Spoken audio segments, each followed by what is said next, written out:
So the first thing that you're going to want to look for is ultimately what are they prioritizing in in any sort of conflict of choice. Which decision do they generally go to? So are they going to be more caring about sort of the emotions involved in the situation, or are they just going to be caring about like solving an issue, solving a problem? And that can be like a very common thing with thinkers and feelers.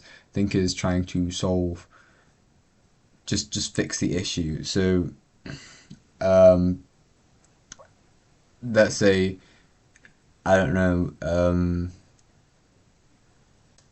you break something, and a think type is going to be immediately looking at ways they can solve the issue. Maybe looking online of possible solutions and ways you can resolve the issue. Whereas a feeler type is much more likely to realize that, oh no, this thing is broken.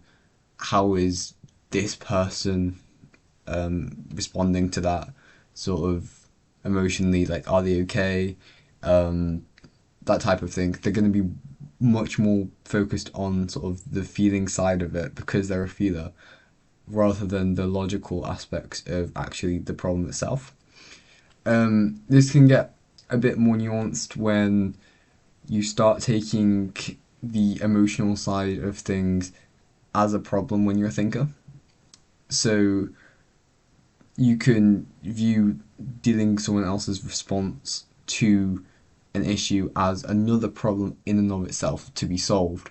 So that can make it very confusing when you're trying to figure out, is someone a thinker, is someone a feeler, because often thinkers will get some extent of problem solving in the realm of feelings and emotions.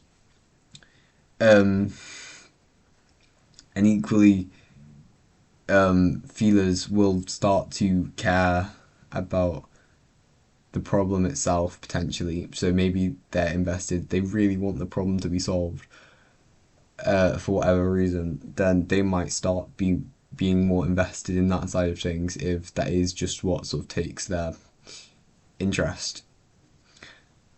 If you're trying to decide and you're very much stuck between the two personality types, what it might be worth looking at is cognitive functions. So, um, different personality types have different function stack order.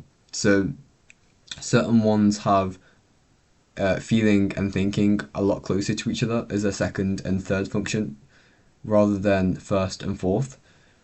So, for example, an INTP has thinking, introverted thinking as a first function, the dominant function, and extroverted feeling as the inferior function. So these are very like high thinking types.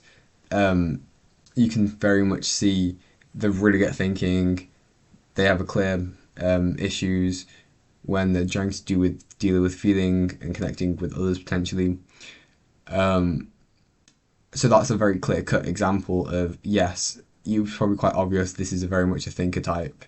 Whereas with other personality types, like ENFP for example, they have as a second function introverted feeling and their third function extroverted thinking. So it's a lot closer together, and they're not as strong with their introverted feeling as, say, an INFP would be because they've got introverted feeling as their dominant function, their first function.